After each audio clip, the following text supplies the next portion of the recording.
أهل بيته الطيبين الطاهرين المعصومين المنتجبين لا سيما على بقية الله في الأرضين وحجته على العالمين واللعن الدائم على أعدائهم ومنكري فضائلهم وغاصبي حقوقهم أجمعين من يوم ظلمهم وغصبهم وعداوتهم إلى يوم الدين.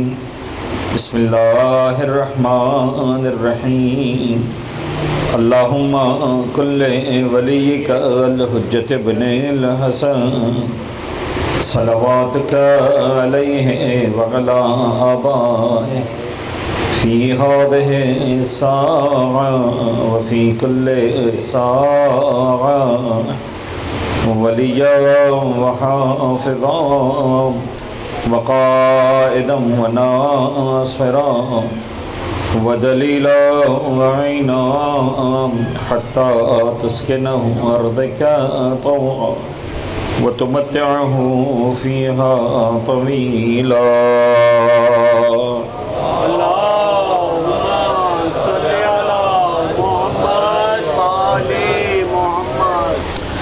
اما بعد فقد قال اللہ الحکیم فی کتابہ المبین. بسم اللہ الرحمن الرحیم. کیا تھا کہ سلسلے گفتگو کو آگے بڑھاؤں گا، لیکن ایک برادر مومن نے کچھ سوالات پوچھے تو میں چاہ رہا ہوں کہ آج اس کو ڈسکس کر لیں، کل پھر سلسلے گفتگو کو وہیں سے آگے بڑھائیں گے. بہت خاص سوال پوچھا گیا وضو کے حوالے سے کہ مولانا مسح کے حوالے سے بھی بتائیں کہ وضو میں جو مسح کرنا ہے وہ کس طرح سے کرنا ہے. اچھا جی، اس کے اندر ہم کوشش کریں کہ بہت ہی آسان اور سادہ الفاظ میں آپ کے سامنے جو ہے وہ اس کانسیپٹ کو کلیئر کریں. جب آپ وضو کرتے ہیں تو کچھ تو وہ چیزیں ہیں جو وضو میں شروع میں کرنے کی، جو میں آپ کو بار بار کہا کہ بھئی مثال کے طور پر جو ہے وہ کلائی تک ہاتھ دھونے، اس کے بعد ناک میں پانی ڈالنا ہے، کلی کبھی ناک میں پانی ڈالنا ہے، وہ سب آداب شروع کے. ان سے فارغ ہونے کے بعد جو آپ کا واجب وضو ہے وہ 6 کام ہے. چہرہ دھونا، دایاں ہاتھ دھونا اور بایاں ہاتھ، یہ 3 کام. اور اس کے بعد سر کا مسح، دائیں پیر کا مسح اور بائیں پیر کا مسح. یہ 6 کام آپ کو کرنے تو آپ کا وضو مکمل ہو جائے گا. اچھا، اب چہرہ دھونے کے حوالے سے جو مین باتیں تھیں میں نے آپ کی خدمت میں عرض کر دی. سیدھا ہاتھ دھونے کے حوالے سے بھی، الٹا ہاتھ دھونے کے حوالے سے. سر کا اور پیروں کا مسح کرنا ہے تو سر کے مسح کے لیے جو سمجھانا ہے وہ یہ ہے کہ آپ یوں سمجھ لیجئے کہ جو آپ کا یہ سر ہے اس کو آپ ایک طرح سے ایک مکان سمجھ لیں. تو 4 دیواریں اور ایک چھت ہے. یہ دائیں طرف کی دیوار ہے، بائیں طرف کی دیوار، یہ پیچھے کی دیوار اور یہ چہرہ آپ کا سامنے کی. اوپر جو چھت ہے تو اس پورے چھت پر آپ کہیں بھی مسح کر سکتے ہیں، اگر میں سمجھا پایا ابھی بات. جو اوپر کا پورشن ہے اس میں کہیں بھی مسح کریں، آپ کو مسح صحیح ہے. اچھا، یہ جو میں جملہ عرض کر رہا ہوں پوری ذمہ داری کے ساتھ عرض کر رہا ہوں کہ اوپر سے نیچے مسح کریں، نیچے سے اوپر کریں، دائیں سے بائیں کریں، بائیں سے دائیں کریں، سب الاؤڈ ہے. یعنی اگر آپ مسح کرتے ہیں اجازت ہے. ہاں، جو بہترین مسح ہے وہ یہ ہے کہ اوپر سے نیچے ہو. سبحان اللہ. لہٰذا اوپر سے نیچے کرتے ہیں. اچھا، پھر جو بہترین مسح ہے اس میں بتایا گیا کہ بھائی جو لمبائی ہے وہ 1 انگلی کے برابر اور چوڑائی جو ہے وہ 3 انگلیوں کے برابر. تو آپ فرض کر لیں کہ یہ آپ کے سر ہے تو آپ اوپر سے جو ہے وہ اتنا مسح کریں کہ 1 انگلی کے لگ بھگ کھینچیں اور 3 ملی انگلیوں سے کریں، تو یہ بیسٹ مسح ہے. کیا بات.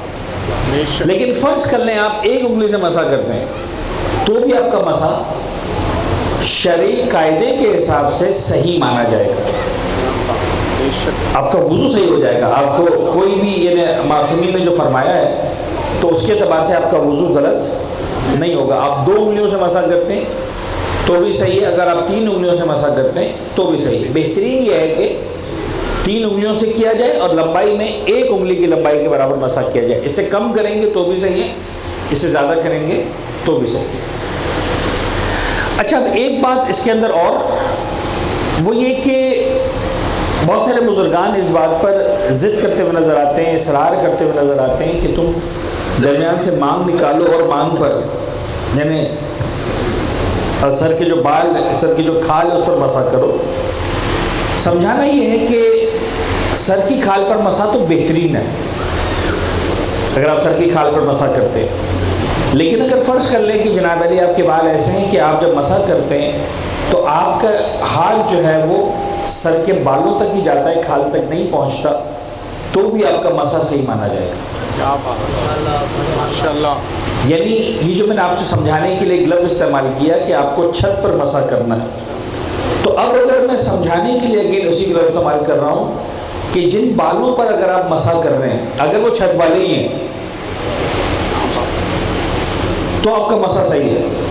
اب جیسے خواتین کے بعض اوقات لمبے بال ہوتے ہیں، بعض اوقات مرد حضرات کے بھی بہت لمبے بال ہوتے ہیں، تو اگر آپ دائیں طرف کے بال اوپر لے کر آ گئے یا بائیں طرف کے بال آپ اوپر لے کر آ گئے یا پیچھے سے بہت لمبے بال تھے اس کو آپ اوپر لے کر آ گئے، اس پر مسا صحیح نہیں۔ لیکن اگر آپ یہ جو چھت پر مسا کرنا تھا یہیں کے بال تھے اسی پہ مسا کر رہے ہیں تو چاہے کھال تک نہ بھی پہنچے آپ کا مسا جو ہے وہ صحیح مانا جائے گا۔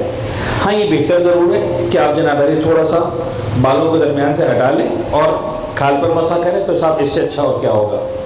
میں سمجھانا اس لیے چاہتا ہوں، اتنا تفصیل میں اس لیے جاتا ہوں کہ بعض اوقات ہم انجانے میں دوسروں پر انگلی اٹھاتے ہیں کہ تمہارا وضو غلط ہے، تم نے مسا غلط کیا، بس وہ والا کام نہ کریں۔ کوئی اگر آپ کی طرح سے اگر وہ مانگ نہیں بنا رہا اور وہ سر کی کھال پر خاص مسا نہیں کر رہا، وہ بالوں پر مسا کر رہا ہے لیکن وہ ادھر کے ہی بال ہیں، اسی حصے کے بال ہیں، کسی دائیں بائیں پیچھے حصے کے بال نہیں ہیں، تو اس کا مسا جو ہے وہ صحیح مانا جاتا ہے، وہ مسا غلط نہیں مانا جاتا۔ یہ ہو گیا سر کے حوالے سے۔ پیروں کے حوالے سے آپ کو جہاں سے یعنی ناخن اگتے ہیں، جہاں ناخن ختم ہوتے ہیں وہاں سے لے کر اور آپ نے جو ہے وہ جو پیر کا جو اوپر کا ابھار ہے، ابھار کے اوپر جوڑ ہے، جوڑ تک آ جائیں تو کیا ہی بات ہے، لیکن اگر جو پیر کا ابھار ہے جو گٹا ہے وہاں تک بھی اگر کھینچ لیتے ہیں تو آپ کے پیروں کا مسا صحیح مان لیا جائے گا۔ کلیئر ہے جی؟ اچھا، مسا کرنے میں کیا کرنا ہے؟ پورے ہاتھ سے پورے پیر کا مسا کرنا ہے، یہ بیسٹ ہے، سب سے اچھا ہے۔ وہ مسا جو کم سے کم ضروری ہے جس کے بغیر آپ کی عبادت صحیح نہیں ہوگی، وہ یہ ہے کہ کم از کم ایک انگلی سے مسا کریں۔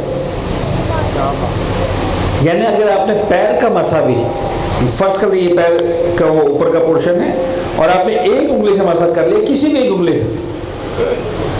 انگلی کا مسا کر لیا تو بھی آپ کا پیر کا مسا صحیح مان لیا جائے گا، آپ کی عبادت صحیح ہو جائے گی۔ یہ میں کیوں بتا رہا ہوں؟ اس لیے کہ بعض اوقات ایسا ہوتا ہے کہ فرض کر لیں آپ کے انگوٹھے میں چوٹ لگ گئی، پٹی بندھی ہوئی ہے، لوگ سمجھتے مسا نہیں ہو سکتا۔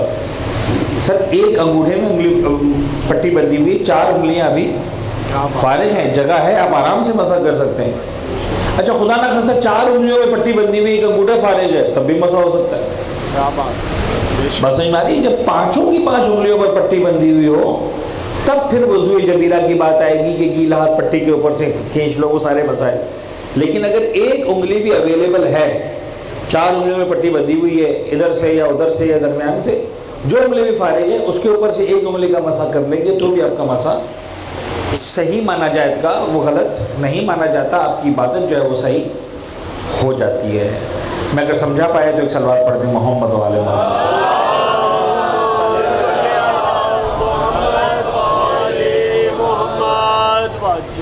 حضرت گرامی قدر، میں آپ کے ساتھ قرآن اور اہل بیت کے عنوان سے مسلسل معروضات پیش کر رہا ہوں اور سورہ بارہ کی جمعہ کی آیت کو ہم مرحلہ لے کر آگے بڑھ رہے تھے۔ آج تھوڑا سا سلسلہ فکر کو اور سلسلہ گفتگو کو چاہتا ہوں کہ تھوڑا سا اور آگے بڑھائیں۔ مولا کے فضائل کا بھی یہاں تذکرہ ہوگا، انشاءاللہ ضرور عرض کریں گے۔ ارشاد رب العزت ہوا هو الذی بعث فی الامیین رسولا منہم، وہ بڑی ذات ہے جس نے امیین میں رسول کو مبعوث فرمایا، رسول کو بھیجا، رسول کو بعثت عطا کی۔ وہ رسول جو علم سے منہم، اس کا کام ہے یتلو علیہم آیاتہ، اس کا کام ہے کہ ان کے سامنے قرآن کی آیات کی تلاوت کر کے سنائے۔ وَيُزَكِّيهِمْ، اور اس کے بعد اس حبیب کا کام ہے کہ وہ ان کا تزکیہ کرے، ان کے دلوں کو پاکیزہ کرے، ان کو جو ہے وہ طہارت عطا کرے۔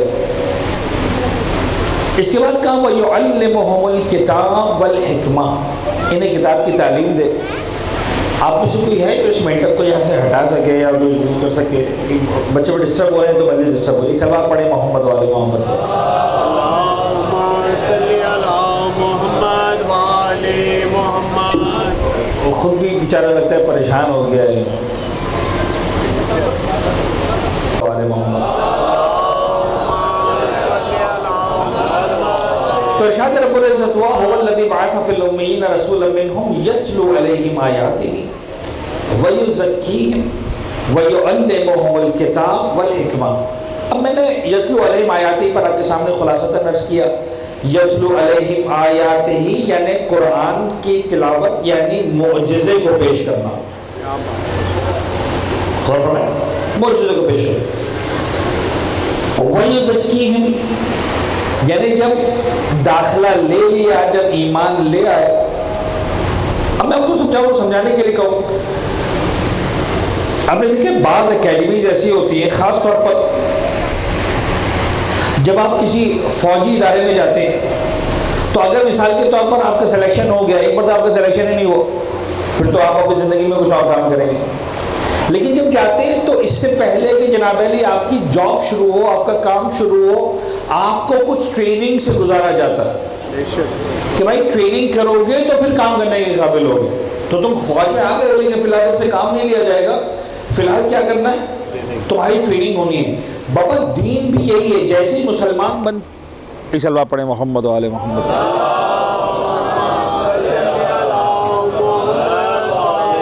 خاتم الانبیاء بلند تر صلوات۔ اللہم صلی علی محمد وعلی محمد۔ تو باقاعدہ ٹریننگ ہوتی ہے۔ یہاں پر بھی دین میں آنے کے بعد بھی ایسا نہیں کہ جناب علی کہ جو ہے وہ آپ نے داخلہ لے لیا، کلمہ پڑھ لیا تو ختم، سیدھا قرآن پہ آ جاؤ گے، نہیں۔ اب آپ دیکھیں یتلو علیہم آیاتہ اور یعلمہم الکتاب کے درمیان فاصلہ ہے یزکیہم، تمہارا تزکیہ ہوگا، تمہیں پاک کیا جائے گا، تمہیں طہارتوں سے آشنا کیا جائے گا، تمہارے دلوں کو پاکیزہ بنایا جائے گا۔ دیکھیں حضرت گرامی، اہل بیت اطہار کے زمانے میں، پیغمبر کے زمانے میں وہ لوگ جو دین کے اندر آئے نا، تو وہ جو عرب تھے جن کا نظام جاہلیت تھا، یعنی کیا معاملات تھے؟ اگر آپ تاریخ عرب کو ناظر دیکھیں گے آپ کو اندازہ ہوگا۔ میں جملہ کو سمجھانے کے لیے اس دور کو ایک نام دیا گیا، اگر آپ نے سنا ہو، یقیناً آپ نے سنا ہوگا، کہا جاتا ہے جاہلیت کا دور، رائٹ؟ کیا مطلب ہے جاہلیت کا دور؟ چلے تھوڑا سا سوال کو اور کھل کے کہوں، کیوں اس دور کو جاہلیت کا دور کہا گیا، جہالت کا دور نہیں کہا گیا؟ کیا فرق ہے دونوں میں؟ جہالت کا دور کیا ہوتا ہے؟ جاہلیت کا دور کیا ہوتا ہے؟ جہالت یعنی جہل کے ساتھ رہنا، جاہلیت یعنی جاہل کی طرح رہنا۔ میری بات سمجھا پا رہا ہوں کہ نہیں؟ تھوڑا سا اور اس میں جاتا ہوں، اپنے بچوں کے لیے تھوڑا سا سمجھاتا ہوں۔ دیکھیں جہالت سے رہنا اور ہے، جاہلیت سے رہنا اور ہے۔ ایک مرتبہ مجھے نہیں معلوم، اس کا مطلب کیا ہے؟ میں جاہل ہوں، مجھے نہیں آتا۔ جب مجھے نہیں آتا تو میں کیا ہوں؟ جاہل ہوں۔ جب میں جاہل ہوں تو میں جہل سے رہوں گا، ٹھیک، مجھے نہیں معلوم، مجھے نہیں آتی ایک چیز تو میں جہالت سے رہوں گا کہ بھائی مجھے ایک چیز نہیں آتی، لہٰذا میں جہالت والی زندگی گزارا، مجھے کام آتا ہی نہیں۔ ایک مرتبہ ہے کہ مجھے آ گیا، میں نے سیکھ لیا، مجھے پتہ چل گیا، مجھے معلوم ہو گیا، میں نے کہا یار کوئی بات نہیں، رہوں گا تو ویسے ہی جیسے پہلے رہتا تھا۔ تو پہلے میں رہتا تھا، مجھے کہا جائے گا تم جہالت کی زندگی گزار رہے ہو، نہیں مانتا۔ لیکن جب سیکھ لیا اس کے بعد بھی اسی طرح سے رہوں گا تو اب جہالت نہیں ہے، اب جاہلیت ہے، یعنی عالم ہونے کے باوجود جاہلوں والی زندگی گزارنا۔ یہ بڑا باریک نقطہ ہے جس کی طرف توجہ دلا رہا ہوں۔ پیغمبر کا دور جہالت کا دور نہیں تھا، جاہلیت کا دور تھا۔ یعنی ایسا نہیں تھا کہ وہ جانتے نہیں تھے، وہ جانتے تھے، یا جانتے تھے جبھی تو سمجھتے تھے کہ قرآن معجزہ ہے. مجھے آپ کو آج قرآن کا معجزہ سمجھنا ہے. یعنی وہ اتنے پڑھے لکھے تھے. اچھا لفظ پڑھے لکھے شاید مناسب نہیں ہے ان کے لیے، لیکن زبان کے اعتبار سے، بلاغت کے اعتبار سے، فصاحت کے اعتبار سے، اس دور کے اعتبار سے دیگر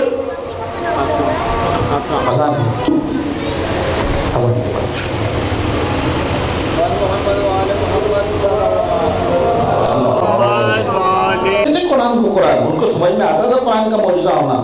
یعنی ایسا نہیں ہے کہ بالکل جاہل لوگ تھے، وہ جہل میں نہیں تھے، جاہلیت میں تھے، جانتے تھے پھر بھی جاہلوں کی طرح سے زندگی گزارتے تھے.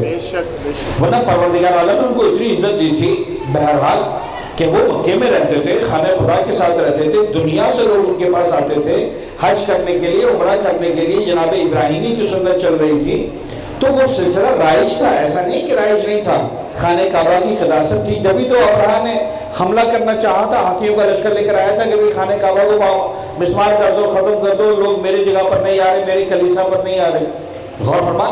تو خانہ کعبہ کی قداست عظمت یزکیہم. مسئلہ یہ ہے کہ تم جاہل نہیں ہو لیکن جاہلوں کی طرح زندگی گزار رہے ہو. تو پیغمبر سے کہا کہ اے حبیب خدا، دیکھو آپ کا کام یہ ہے کہ یہ لوگ جب کلمہ پڑھ لے، ایمان لے آئے، آپ کے ہاتھ میں اسلام لے آئے، تو اس سے پہلے کہ ان کے ہاتھ میں قرآن دیا جائے، ان کے دلوں کو پاکیزہ کریں، ان کے دلوں کو صاف کریں، ان کے دلوں کو طہارت عطا کریں. آج کے دور میں سمجھانے کے لیے جملہ کہہ رہا ہوں کہ زندہ باد مردہ باد نہیں، لیکن سمجھانے کے لیے جملہ کہہ رہا ہوں بھائی سیدھی سیدھی بات ہے. اگر کلمہ پڑھنے کے بعد تزکیہ کیے بغیر قرآن ہاتھ میں آ جاتا ہے تو مسلمان نہیں رہتا، طالبان بن جاتا ہے. بات پہنچی. پھر وہ گلے کاٹنے کو تیار ہو جاتا، اسے سمجھ بھی نہیں ہے، اس کو دل کا تزکیہ ہی نہیں ہوا. دیکھیں میں آپ کو بتاؤں، آپ لوگ یقیناً ان باتوں کو سمجھیں گے، بڑی آسانی کے ساتھ یہ باتیں سمجھ میں آتی ہیں. کوئی بھی پڑھا لکھا انسان ہو، آپ جب کوئی زمین خریدتے ہیں، مثال کے طور پر اس میں آپ نے جو ہے وہ بیج بونا ہے، فرض کر لیں اس کے اندر فصل اگانی ہے، تو چاہے آپ کا کام کھیتی باڑی ہے کہ نہیں، اتنا سمجھ میں آتا ہے کہ زمین لینے کے بعد پہلے دن اس کے اندر بیج نہیں بو دیتے ہیں. اگر آپ ایسی زمین، یہ پتھر ہے مثال کے طور پر، پتھر میں بیج ڈال دیں گے، یہ سارے بیج ضائع ہو جائیں گے. آپ کیا کریں گے؟ پہلے زمین کو صاف کریں گے، ہل چلائیں گے، نرم بنائیں گے، یہ سارا کام کریں گے. اس کے بعد بیج ڈالیں گے تو اس میں سے پھل نکلے گا، اس میں سے دانہ نکلے گا. سر یہ جو دل کی زمین ہے، اس کو صاف کرنے کا نام ہے تزکیہ. اس کو صاف کرنے کا نام تزکیہ. یعنی آپ دیکھیں تاریخ اسلام کو اٹھا کر دیکھیں، آپ کو اندازہ ہوگا پروردگار عالم نے بھی کوئی بہت جلدی نہیں کی نماز روزے واجب کرنے میں. ایسا نہیں پہلے دن نماز واجب ہوگی، ایسے نہیں پہلے دن روزے واجب ہو گئے. اکثر احباب جانتے ہیں روزے کب واجب ہوئے؟ 13 سال پیغمبر اکرم مکہ میں لا الہ الا اللہ محمد رسول اللہ پڑھاتے رہے، سمجھاتے رہے، بتاتے رہے سب کچھ، روزے واجب ہی نہیں ہوئے تھے. جب پیغمبر اکرم مدینہ منورہ چلے گئے ہجرت کر کے، پہلا سال تقریباً ربیع الاول کے مہینے میں پیغمبر اکرم جو ہے وہ پہنچے کہاں پر؟ جزاک اللہ.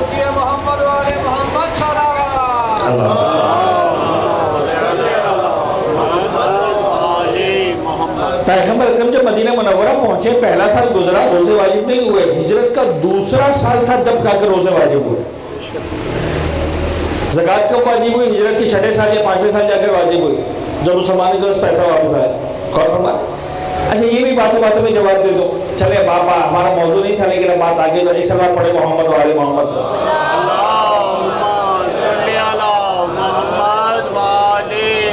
یہ کچھ عنوانات بڑے اہم ہیں.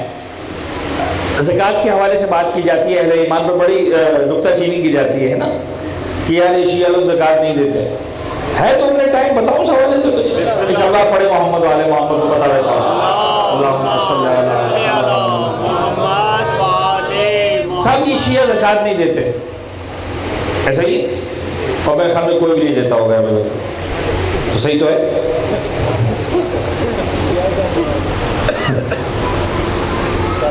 جواب دے رہا ہوں، سمجھا رہا ہوں. سر بات یہ ہے، غور کیجیے گا، بڑی ذمہ داری کے ساتھ عرض کر رہا ہوں، بڑا اہم مسئلہ. اور جائے جا کر پوچھے کسی بھی عالم دین سے کتابوں کو اٹھا کر دیکھیں، آپ کو سمجھ میں آئے گا. جس چیز کو اسلام نے زکوٰۃ کہا ہے وہ اور ہے، آج جو ہم زکوٰۃ کے نام پر دیتے ہیں وہ اور ہے. چلے آسان الفاظ میں، مشکل بات نہیں کرتا. اب اس وقت ایگزیکٹلی پوری کی پوری ریسرچ مجھے 100% یاد نہیں ہے، لیکن 90% یاد ہے. یہ بات پورا عالم اسلام جانتا ہے، شیعہ، سنی، وہابی، بریلوی، دیوبندی، جو بھی آپ پوچھیں. زکوٰۃ کب واجب ہوئی اسلام میں پہلی مرتبہ؟ وہ ہوئی مدینہ منورہ میں جا کے، ظاہراً ہجرت کے 5ویں 6 سال، ظاہراً خیبر فتح ہونے کے بعد پہلی مرتبہ مسلمانوں کے پاس پیسہ آیا، اس کے بعد زکوٰۃ واجب ہوئی. اس سے پہلے زکوٰۃ واجب نہیں ہوئی تھی. کلیئر بات یہاں تک؟ یہ سارا عالم اسلام مانتا ہے. اچھا جی، قرآن میں جتنی بھی آیتیں ہیں جہاں خاص طور پر نماز اور زکوٰۃ کا ساتھ ساتھ تذکرہ ہے، ان میں سے آدھی آیتیں وہ ہیں تقریباً کچھ پلس مائنس جو مکہ میں نازل ہوئی ہیں. اقیم الصلاۃ وآتوا الزکاۃ، اقام الصلاۃ وآتوا الزکاۃ، نماز قائم کرو زکوٰۃ دو. یہ نماز قائم کرتے ہیں، زکوٰۃ دیتے ہیں. تو آدھی آیتیں مکہ میں نازل ہوئی، آدھی آیتیں مدینہ میں نازل ہوئی. مکہ میں تو زکوٰۃ واجب ہی نہیں ہوئی تھی، کون سی زکوٰۃ مانگی جا رہی ہے؟ کیا کہنے، سبحان اللہ. تو بھئی وہ زکوٰۃ تھی کیا جو مکہ میں مانگی جا رہی ہے، جبکہ مکہ میں زکوٰۃ واجب ہی نہیں ہوئی تھی؟ قرآن اٹھا کر دیکھیں، اپنا نہیں، اپنا سے مراد کسی شیعہ کمپنی کا نہیں. الحمدللہ الحمدللہ الحمدللہ یہ بات ہم سب جانتے ہیں، چاہے ایران سے چھپاؤ چاہے سعودی عرب سے چھپاؤ، پہلی آیت سے لے کر آخری آیت تک قرآن ایک ہے الحمدللہ. لیکن سمجھانے کے لیے کہہ رہا ہوں کہ بھائی سعودی عرب والا قرآن اٹھا لو، تو جو مکی صورتیں اس کو پڑھنا شروع کرو تو تمہیں نظر آئے گا اقام الصلاۃ آتوا الزکاۃ. بھائی یہ سورہ مکہ میں نازل ہوئی، آیت مکہ میں نازل ہوئی، مکہ میں تو زکوٰۃ واجب نہیں تھی. یہ کون سی زکوٰۃ کی بات کر رہا ہے قرآن؟ تو سر زکوٰۃ کہتے ہیں اس کو جس کو ہم آج کل کہتے ہیں صدقہ، چیریٹی، نیکی. غور فرما لیں. اب مجھے بتائیں کون سی ہے جو زکوٰۃ نہیں دیتا؟ الحمدللہ میں اس بات کا یقین رکھتا ہوں آنکھ بند کر کے کہ ہر شیعہ اپنی زندگی میں صدقہ نکالتا ہے، اپنی سلامتی کے لیے، گھر والوں کی سلامتی کے لیے، میرے مولا امام زمانہ کی سلامتی کے لیے، مومنین کی سلامتی کے لیے، بچوں کی سلامتی کے لیے نکالتے ہیں. ہم جان کا، صحت کا، مال کا صدقہ نکالتے ہیں. تو صاحب قرآن نے جو زکوٰۃ مانگی تھی وہ کون سی زکوٰۃ تھی؟ وہ جو صدقہ، وہ ہر شیعہ نکالتا ہے. اور جس کو زکوٰۃ کہا جاتا ہے قرآن نے اس کے لیے جو لفظ استعمال کیا ہے وہ ہے صدقہ. یہ عجیب ہے، لیکن بہرحال وہ مسئلہ فرق نہیں پڑتا.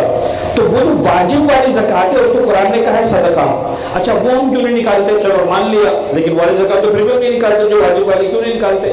اس لیے اب میں چاہ رہا ہوں اپنے بچوں اور نوجوانوں کو سمجھانے کے لیے، سر ذہن میں رکھیں جب اہل بیت یا اطہار کے پاس دین آتا ہے نا، قرآن و اہل بیت جو بات کر رہے ہیں، میں پھر رہ گیا آج جو عالم مومن کتاب والحکمہ، موقع ملے گا تو انشاءاللہ اس کو مکمل کروں گا، لیکن اب مجھے وقت بہت کم نظر آ رہا ہے. میں اس موضوع کو تھوڑا سا آپ کے سامنے پیش کر دوں. زکوٰۃ جو واجب ہے وہ 9 چیزوں پر واجب ہے. کتنی چیزوں پر؟ 9 چیزوں پر. یاد رکھیں گے تو آسانی سے یاد رہ جائے گا. نمبر 1 نقدین، یعنی اس کا فارمولہ جو ہے وہ ہے 2 + 3 + 4 2 + 3 + 4 کتنے ہو جائیں گے؟ 9 چیزوں پر زکوٰۃ واجب ہے. ایسا ہی 2 چیزیں کیا ہیں؟ سونا اور چاندی، نقدین کہتے ہیں اس کو، اس پر زکوٰۃ واجب ہے. اس کے بعد جناب علی 3 جانوروں پر زکوٰۃ واجب ہے. کون کون سے جانور؟ اونٹ، گائے، بھیڑ. ٹھیک ہے جی، ان 3 جانوروں پر زکوٰۃ واجب ہے. تو 2 + 3. اس کے بعد ہے کہ 4 غلات، 4 غلوں پر زکوٰۃ واجب ہے. گندم، جو، کھجور اور کشمش، ان 4 غلات پر زکوٰۃ واجب ہے. ایک بار پھر دوہرا دوں تاکہ ذہن میں بیٹھ جائے. نقدین سونا اور چاندی 2، اس کے بعد 3 جانور، اونٹ، گائے، بھیڑ، تینوں گئی، 5 ہو گئے تینوں تو، اور 4 غلات کھانے کی چیزیں، گندم، جو، کھجور اور کشمش. یہ 9 چیزوں پر زکوٰۃ واجب ہے. 10ویں چیز پر زکوٰۃ واجب نہیں ہے.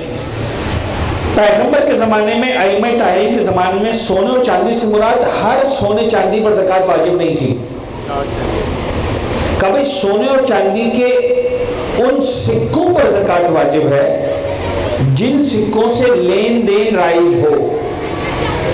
چلے وہ سکے جن سے لین دین رائج ہو، اس زمانے میں سونے چاندی کے سکے چلتے تھے، لین دین رائج تھا، کبھی ان سکوں پر زکوٰۃ واجب ہے۔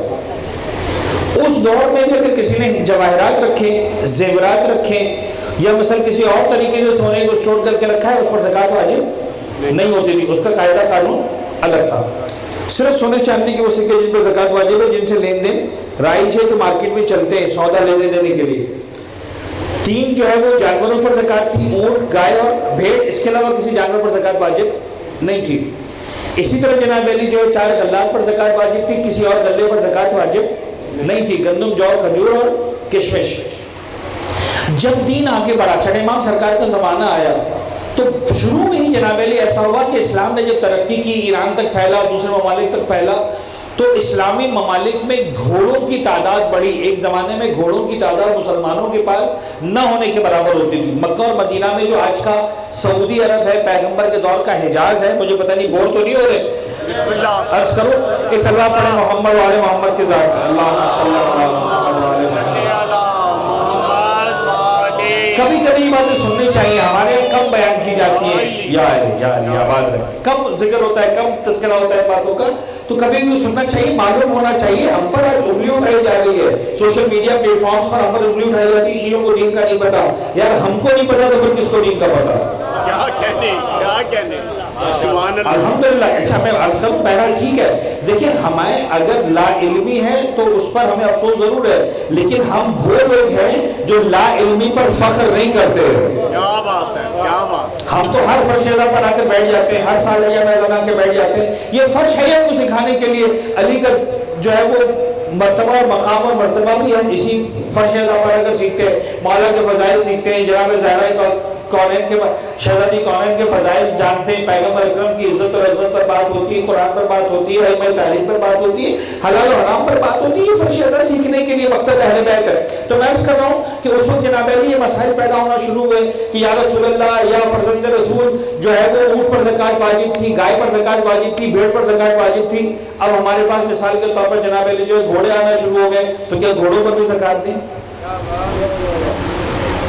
بہت اہم اور انتہائی کیا کہوں کہ جو وہ مسئلہ ڈسکس کر رہا ہوں کہ جس پر چھٹے امام سرکار کے زمانے میں، پانچویں امام سرکار کے زمانے میں، ائمہ طاہرین کے زمانے میں بہت تفصیل کے ساتھ گفتگو ہوئی، مناظرے ہوئے، زبردست مناظرے ہوئے۔ موقع ملے گا تو عرض کروں گا ایک مناظرہ آپ کی خدمت میں۔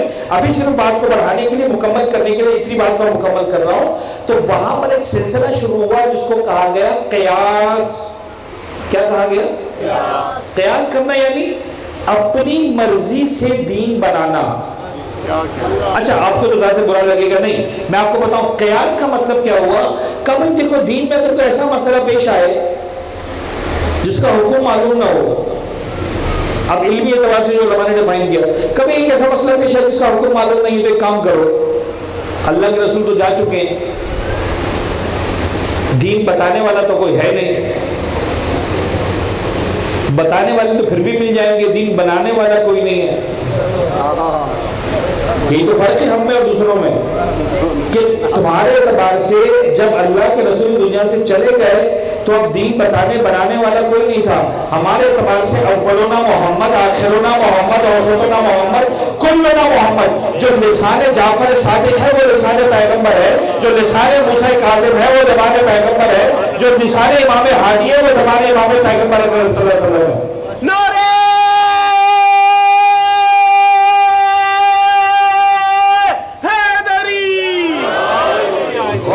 یہ بلا وجہ نہیں ہے کہ ہم امامت کے قائل ہیں، یہ قرآن صامت کے ساتھ قرآن ناطق کے جو ہم قائل ہیں، اور ہمیں بتایا گیا کہ بابا دیکھو دین مکمل ہو گیا، لیکن تبیین دین کے لیے جو لسان پیغمبر کی وہ لسان علی بن ابی طالب ہے، وہ لسان حسن مجتبی ہے، وہ لسان سیدی شہداء ہے. زمانے کے امام تک 12ویں امام تک ہر امام کی جو زبان ہے اس کی وہی طاقت اور حیثیت ہے جو پیغمبر اکرم کی طاقت اور حیثیت ہے.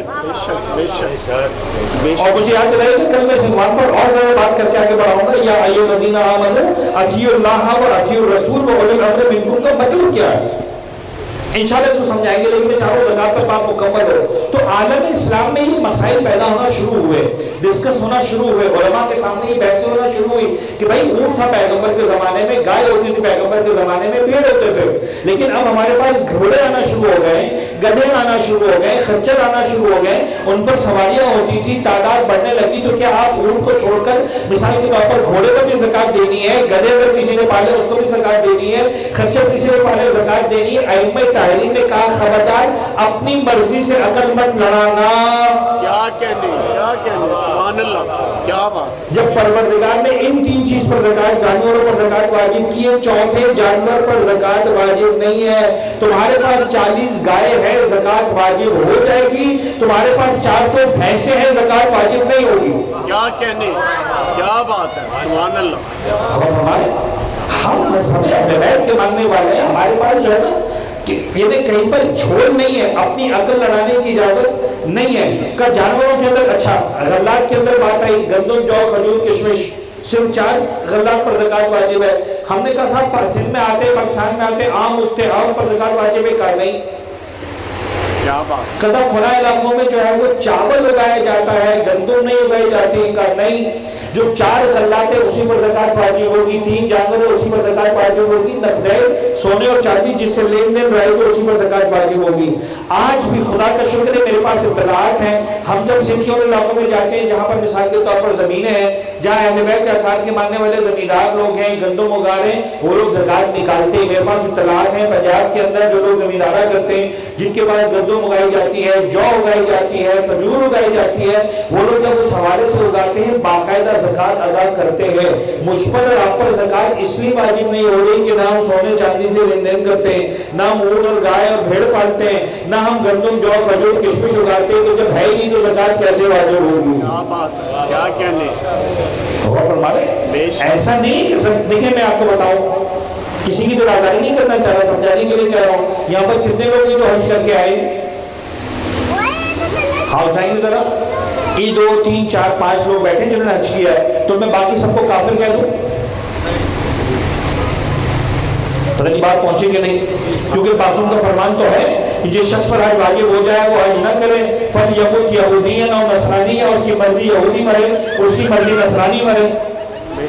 تو میں کہہ دوں تم یہود نصرانی ہو؟ نہیں، اجازت نہیں ہے. کیوں؟ واجب ہونے کے بعد نہ کیا تو گناہگار ہو. اگر واجب نہیں ہوا تو نہیں کیا، قیامت تک گناہگار نہیں ہو. اور اگر یہاں تک بات آ گئی، ایک جملہ کہہ کے بات کو مکمل کر کے پھر اس سلسلے کو آگے بڑھاؤں گا. مولا کائنات کے بارے میں قرآن نے عجیب جملہ کہا. دیکھیں یہاں سے سمجھ میں آتی ہے انما ولیکم اللہ. دیکھو بھائی تمہارا جو ولی ہے نا، 3 کیٹیگریز بتائی. انما ولیکم اللہ، تمہارا ولی سب سے پہلے خدا ہے. ورسولہ، اس کے بعد اللہ کا رسول تمہارا ولی ہے. یہ 2 ہو گئے ولی. اس کے بعد کون ولی ہے؟ کہا نہیں 2 پر بات ختم نہیں ہوگی. وہ اور ہوتے ہیں جو 2 پر بات ختم کر دیتے ہیں. بات آگے انما ولیکم اللہ ورسولہ والذین آمنوا الذین یقیمون الصلاۃ ویؤتون الزکاۃ وہم راکعون. اور دیکھو وہ صاحبان ایمان بھی تمہارے ولی ہیں. اچھا صاحبان ایمان تو ہزاروں کی تعداد میں، لاکھوں کی تعداد میں. قرآن کا مزاج ہی ایسا ہے، جب توحید پر بات کرتا ہے بہت کھل کر بات کرتا ہے، رسالت پر بات کرتا ہے تھوڑا سا آگے بڑھ کر بات کرتا ہے تاکہ جن کو سمجھدار ہے ان کو سمجھ میں آئے.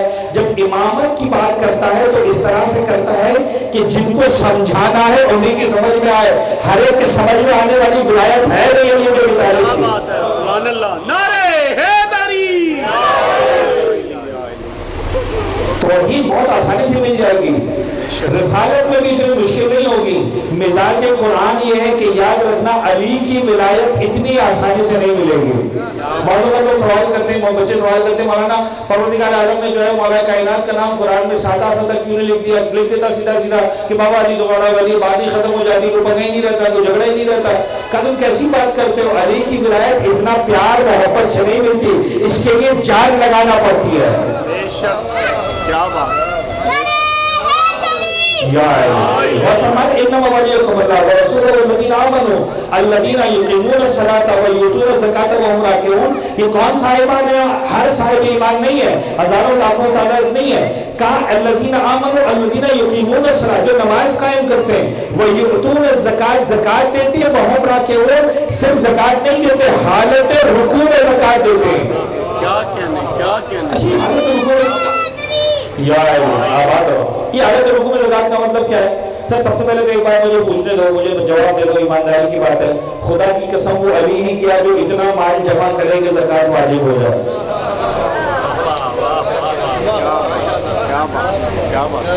یعنی وہ علی ہی کیا جو اتنا مال جمع کرے کہ اس پر زکات, مجھے سمجھ ہی نہیں آتا. یعنی جس کے بارے میں امیر شام یہ کہے کہ بابا میں جس علی کو جانتا ہوں اس کے پاس اگر ایک کمرہ بھوسے سے بھرا ہوا ہو, ایک کمرہ سونے سے بھرا ہوا ہو, یہ تو جانتا ہوں کہ علی دونوں کو خدا کی راہ میں صدقہ دے دے گا. لیکن جس علی کو میں جانتا ہوں وہ بھوسا بعد میں دے گا, سونا پہلے دے گا خدا کی راہ میں. دشمن جو اعتراف کرتا ہوں نظر آتا ہے مولا کائنات کے بارے میں, جو مزاج ہے میرے مولا کا. تو میرے مولا نے اتنا مال جمع کر کیا تھا. اچھا دوسری بات اگر ایک سمجھانے کے لیے کہہ رہا ہوں, وہ علی ہی کیا جو زکات واجب ہو جائے اور دینے سے پہلے نماز میں کھڑا ہو جائے.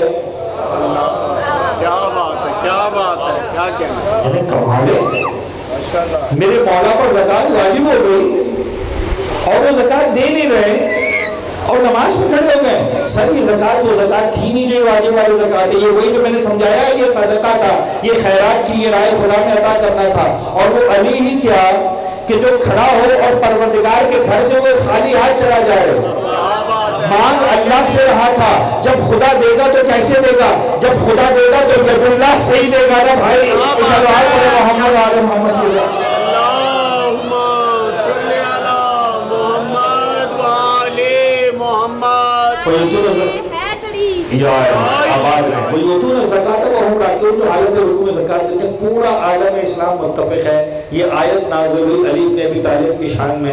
نماز پڑھ رہے تھے, ہاتھ میں انگوٹھی پہنی ہوئی تھی, ایک آیا مانگنے والا, اور جب جا رہا تھا کہنا پروردگار گواہ رہنا تیرے گھر سے خالی ہاتھ جا رہا ہوں, میرے مولا نے حاملی بڑائی کا نکال لے ہاتھ سے انگوٹھی.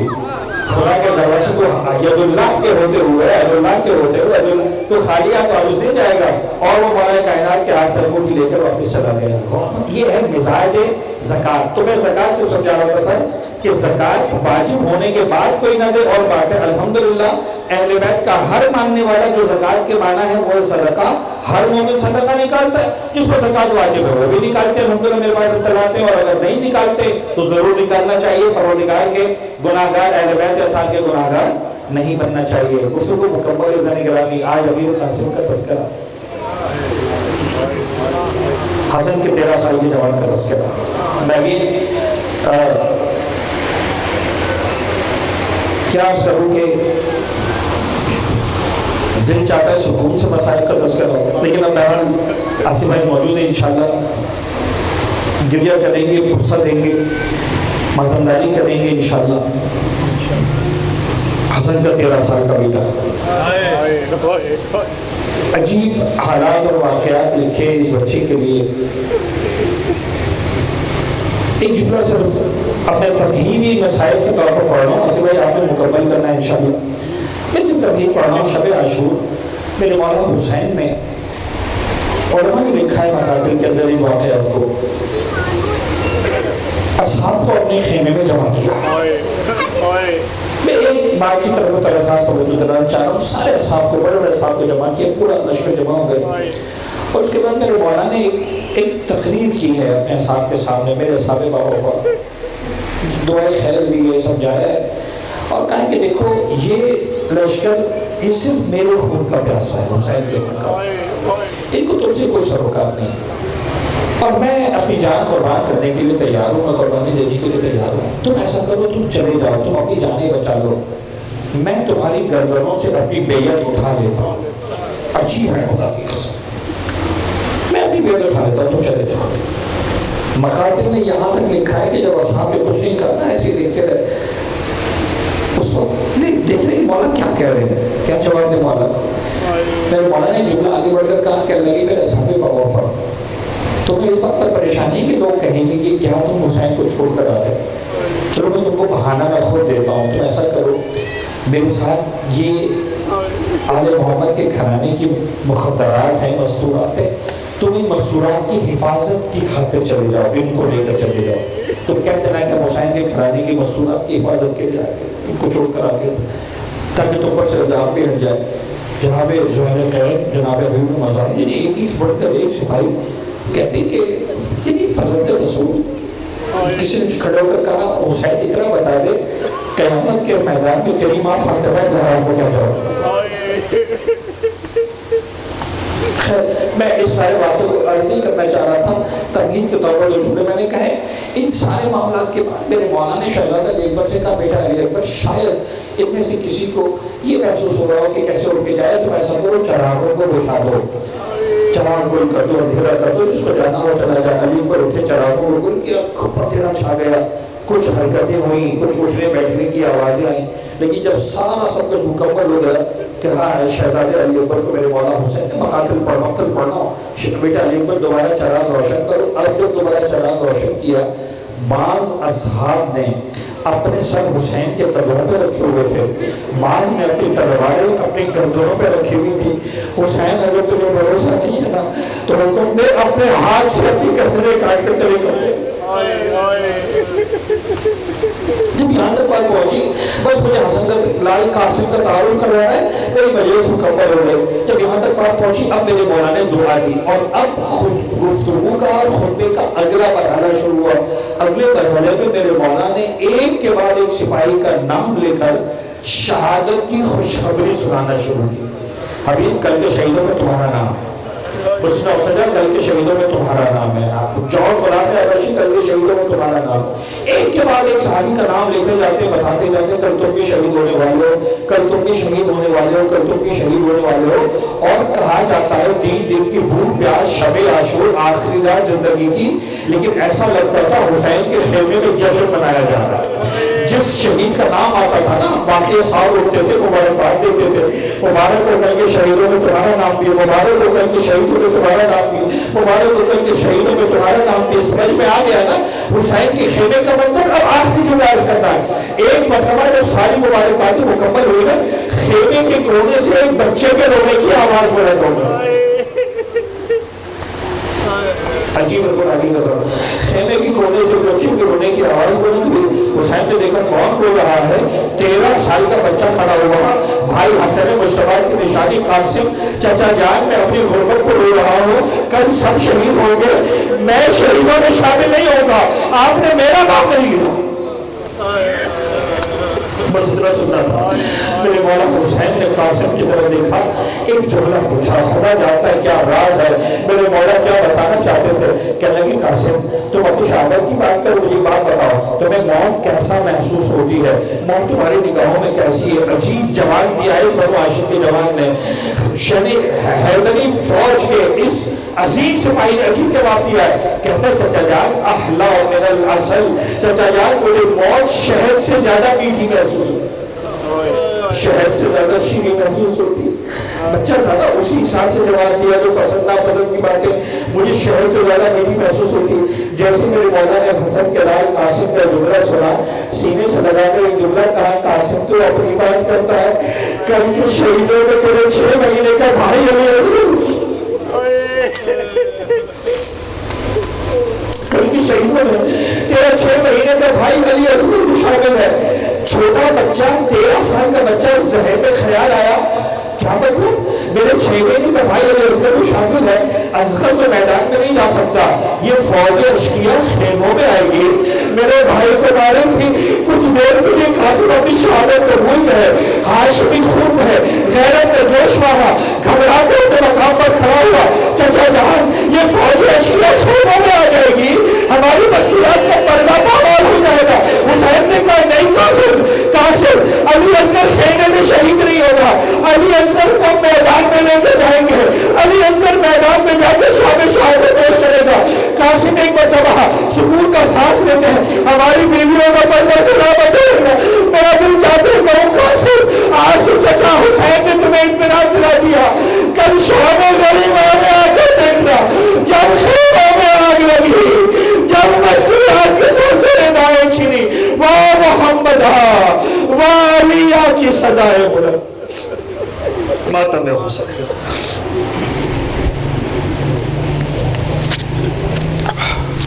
بیوہ بھابی کی نشانی ہے، میرے وقت بیوہ بھابی کا سہارا ہے، میرے بھائی کی نشانی ہے، قاسم تو ابھی چھوٹا ہے۔ سارے بولو ہاں یا حسین یا حسین یا حسین یا حسین یا حسین یا حسین۔ ریتاں چ رل گئی مٹیاں چ ڈل گئی، ریتاں چ رل گئی مٹیاں چ ڈل گئی، مانو رواوے قاسم دی مہندی، ریتاں چ رل گئی مٹیاں چ ڈل گئی، مانو رواوے قاسم دی مہندی، ریتاں چ رل گئی مٹیاں چ ڈل گئی، مانو رواوے قاسم چ ڈل گئی، مانو رواوے قاسم دی مہندی۔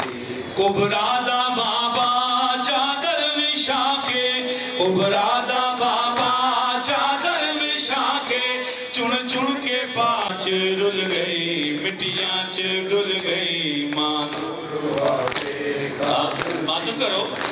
ریتاں چ رل گئی مٹیاں چ ڈل گئی، مانو رواوے قاسم دی مہندی۔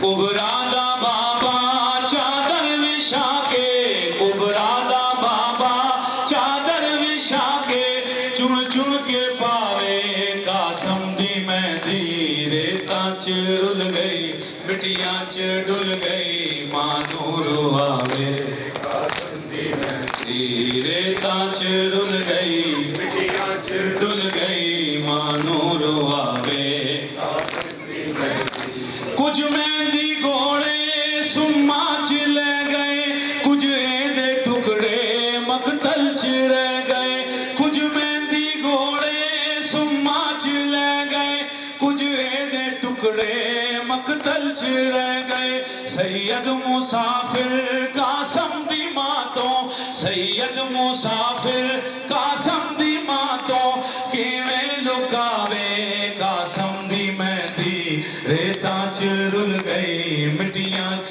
ڈل گئی، قاسم دی مہندی، ریتاں چ رل گئی مٹیاں چ ڈل گئی، کربل چ سید ایوین پایا، کلائے نانا زہرا دا جایا، کربل چ سید ایوین پایا، کلائے نانا زہرا دا جایا، کوثر کنارے میرے ٹر گئے سارے، کوثر کنارے میرے ٹر گئے سارے، کیڑا اٹھاوے قاسم دی مہندی، ریتاں چ رل گئی مانو رواوے قاسم دی مہندی۔ ماتم ریتاں چ رل گئی مٹیاں چ ڈل گئی،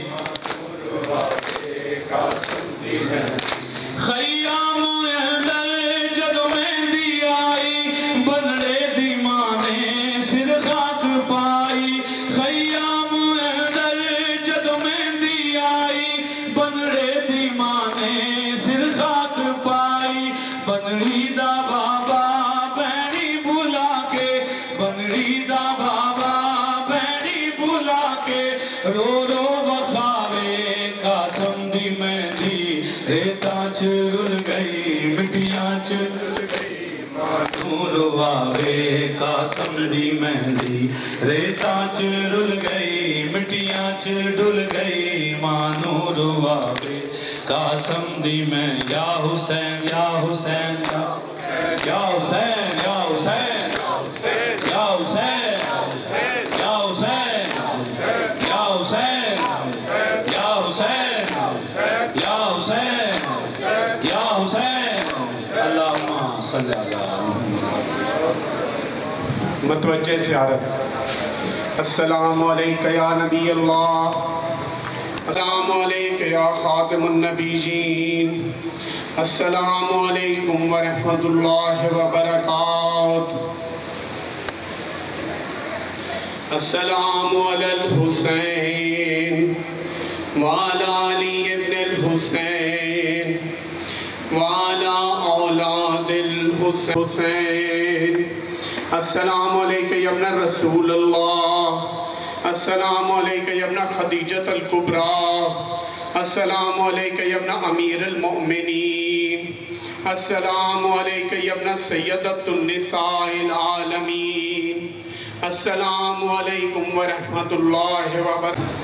السلام علیکہ یا غریب الغرباء، السلام علیکہ یا معین الضعفاء والفقراء، السلام علیکہ یا شمس الشموس یا ایہا المدفون بأرض الطوس، السلام علیکہ یا مغیث الشیعۃ والزوار فی یوم الجزاء، السلام علیکم ورحمۃ اللہ وبرکاتہ۔ صلی اللہ علیکہ یا صاحب العصر والامر والزمان، السلام علیکہ یا شریک القرآن، السلام علیکہ یا امام الانس والجان، السلام علیکہ یا کامی الکفر والطغیان، السلام علیکہ یا دافع الظلم والعدوان، اجر اللہ تعالی فرجک وسہر اللہ تعالی مخرجک وظہورک وجعلنا من نوارک ومصارک ومن المستشہدین بین یدی۔ السلام علیکم ورحمۃ اللہ وبرکاتہ۔ سب مل کے پڑھیں دعائی امام زمانہ۔ بسم اللہ الرحمن الرحیم، اللہم کن لولیک الحجۃ ابن الحسن صلواتک علیہ وعلی آبائہ فی ہذہ الساعۃ وفی کل ساعۃ ولیاں وحافظاں وقائداں وناصراں ودلیلاں وعینا حتی تسکنہ ارضک طوعا وتمتعہ فیہا طویلا برحمتک یا ارحم الراحمین۔ اللہم صلی علی محمد وآل محمد۔ مومنین، آپ تمام سے